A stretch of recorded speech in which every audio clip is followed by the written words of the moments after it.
Coming up, the Celtics win a big one at the TD Garden while the Knicks lost at MSG. This is Locked On Now NBA.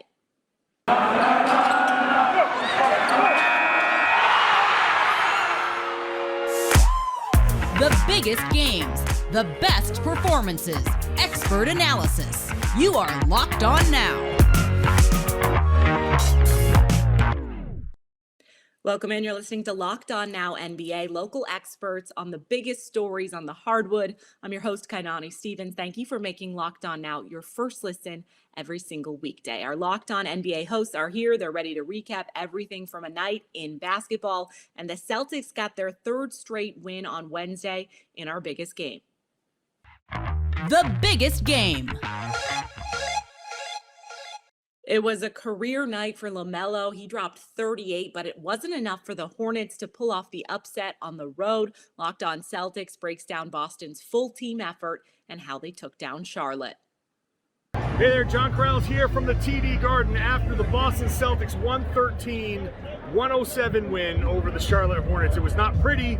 It's not how the Celtics would like to finish a game, but unlike past games where the Celtics squandered leads and lost down the stretch, the Celtics squandered a lead and held on down the stretch thanks to some aggressive drives, free throws, Robert Williams blocking a three-pointer late in the game and then finishing it off with a dunk.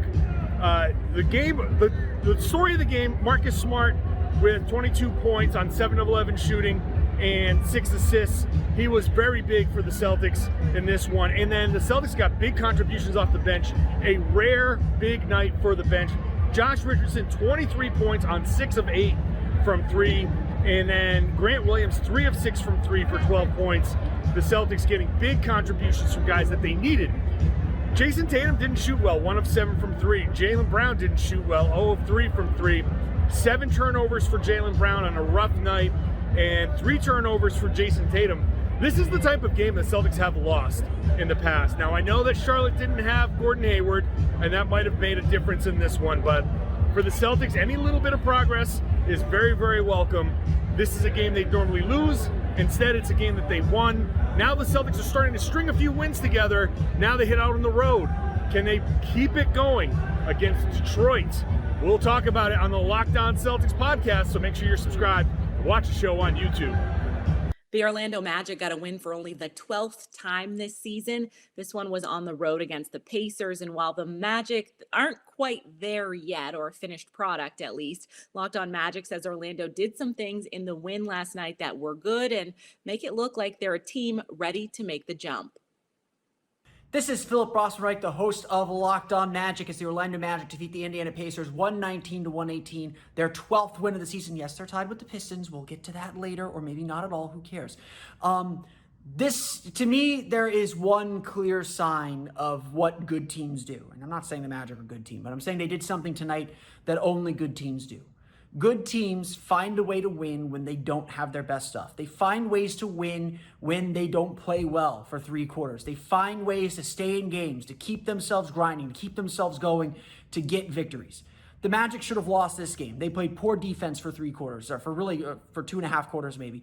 They played really poorly against an undermanned Indiana Pacers team that played with a lot more energy. The Magic would have gotten blown out in this game earlier this season, but to the Magic's credit, they stayed in it. They kept fighting. They kept grinding. They kept trying to find ways back in the game. They tied the game. They gave the lead back up. They got back into it. And eventually it was an 11-0 run late in the 4th quarter that finally put them over, learning some lessons perhaps from their loss to the Chicago Bulls when they were unable to match a run late and kind of keep in the game over the final 6 minutes.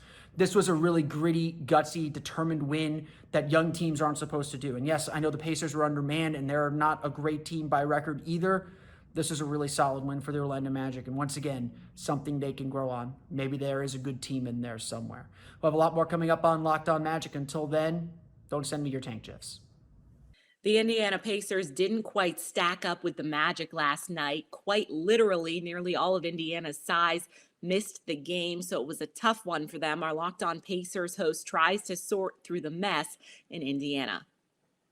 The Pacers lose to the Magic 119-118 at home. If I just told you that the Pacers lost at home to the 11-41 prior to this game, Orlando Magic, you might say that's a bad loss for the Pacers, but Domantas Sabonis, Miles Turner, Goga Batadze, and Isaiah Jackson all did not play the entire game. Jackson played the first 22 seconds before getting injured. The Pacers had no centers.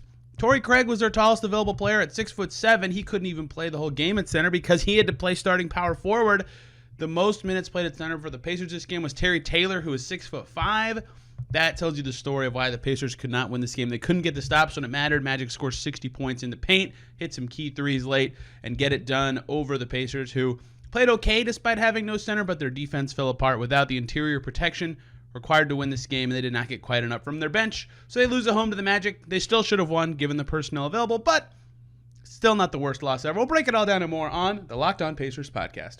Coming up, the Knicks got a couple of big nights from key players, but they just couldn't quite get the win at Madison Square Garden. This is Locked On Now NBA. This edition of Locked On Now is brought to you by Bet Online. It's the place you can head over to get all of your sports betting needs covered. They have prop bets, odds, lines, whatever you want to get involved in. Of course, in the middle of basketball season, you can check in on your favorite college teams or the pros. And of course, with the big game coming up, you're definitely going to want to check that out in a couple of weeks. Just head over to betonline.net.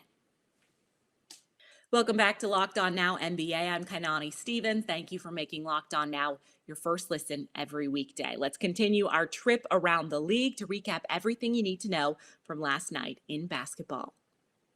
Let's go around the league. Luka Doncic pulling his weight. He put together a 40-point night for the Dallas Mavericks, but still wasn't enough as the Thunder took home a win. Our Locked On Mavericks host has more. The Dallas Mavericks fall to the Oklahoma City Thunder without Shai Gilgeous-Alexander. Nick Angstead from the Locked On Mavericks podcast here. Is this a wake-up call for this Dallas Mavericks team? Because after losing to the Orlando Magic the other night, the Mavericks come home and they lose to the Thunder. Now, the Mavericks have been without Kristaps Porzingis and Tim Hardaway Jr. for the last couple of games, but this is a leadership loss for the Dallas Mavericks. They don't have a ton of vets on the team, a lot of really experienced vets. They have some older guys, but not really some guys that have been in the league a long time, have been to finals, things like that. This game came down to the Mavs did not defend when they needed to from a team that has prided themselves on defense. If you're going to pride yourself on defense, you got to play defense when it matters. Allowing 120 points, even in an overtime game, to the Oklahoma City Thunder without real scorers is probably a bad thing for this Dallas Mavericks team. It comes down to leadership. It comes down to Luka Doncic on the floor. It comes down to Jason Kidd. No one is blameless in a loss like this. But we'll break it all down and talk about if it's a wake-up call for the front office on tonight's Locked On Mavs. The Denver Nuggets and the Utah Jazz usually provide a star-studded lineup when these two teams meet up, but they just weren't there on Wednesday night. Utah came out on top between these two rosters hobbled by injury. Our Locked On Jazz host was there live post-game to tell you what happened. Short-handed on both sides, and the Utah Jazz find a way to prevail as the most short-handed of the group over the Denver Nuggets, finally getting back on the winning side of things.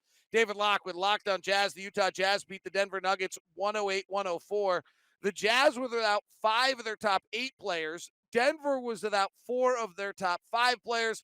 So it became Trent Forrest of the Jazz versus Bryn Forbes of the Nuggets. Not quite Donovan Mitchell, Jamal Murray of the bubble matchups. But the Jazz had 6 different players in double figures, including rookie Jared Butler, Trent Forrest with 18, and Udoka Azubuike had 8 points and 10 rebounds, all career highs for Forrest and Azubuike.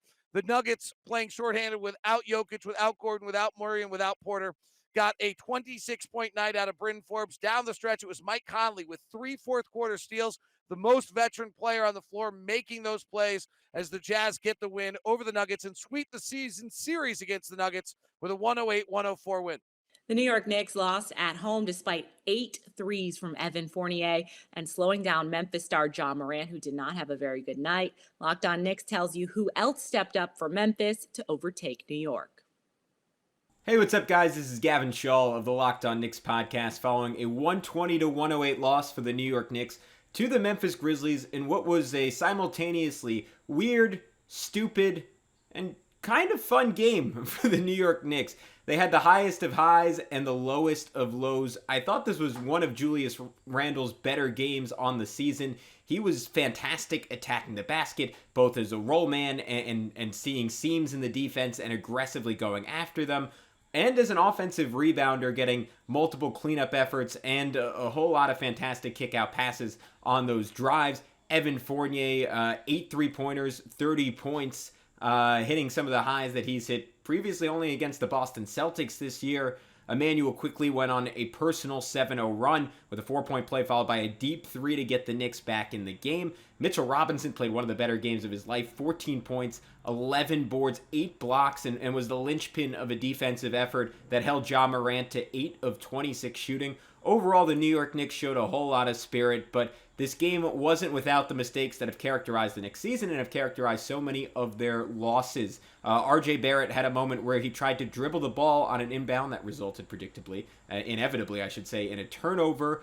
Nerlens Noel tipped in a Ja Morant miss for an own basket. Evan Fournier had multiple tip-outs that led to back-breaking threes. For the Grizzlies, the Knicks had at least 3 possessions where they just completely lost a Memphis player, resulting in a wide-open triple. Ultimately, against one of the best teams in the NBA, those mistakes were far too much, but the Knicks did some good things tonight. Until next time, Gavin Shaw, Locked on Knicks. The Lakers trailed going into the fourth quarter against the Portland Trail Blazers on Wednesday, but Anthony Davis took over in the final quarter to get LA that much-needed win. Locked on Lakers tells you how AD dominated Portland in LA. This is Andy Kamenetsky, co-host of the Locked on Lakers podcast, and the Lakers get a 99-94 win over the Blazers in LA. It was not a particularly inspiring effort by the Lakers. 17 turnovers, which led to 24 points from Portland. They missed 11 of their free throws. It was quite frankly a very unpleasant game to watch. Still, you had 30 points and 15 rebounds, 3 blocks for Anthony Davis. Another strong game for him since returning from that long injury. 24 points off the bench for Carmelo Anthony. He hit 5 threes in this game. 13 points for Russ if you really want to start going down the line. But all in all, look, this was an important win. Again, the Lakers really needed to get this. But if I were to grade this on a scale of 1 to 10, I'll give it a meh. But still, needed to get the win. A lot more to get into, so make sure that you are subscribing to the Locked on Lakers YouTube channel and that you are making Locked on Lakers your first listen wherever you get your podcasts. That's going to do it for this edition of Locked On Now NBA. Thank you for making Locked On Now your first listen every weekday. Make sure you check out Locked On NBA and your team's Locked On podcast as well for some more information there. I'm Kainani Stevens. This has been Locked On Now.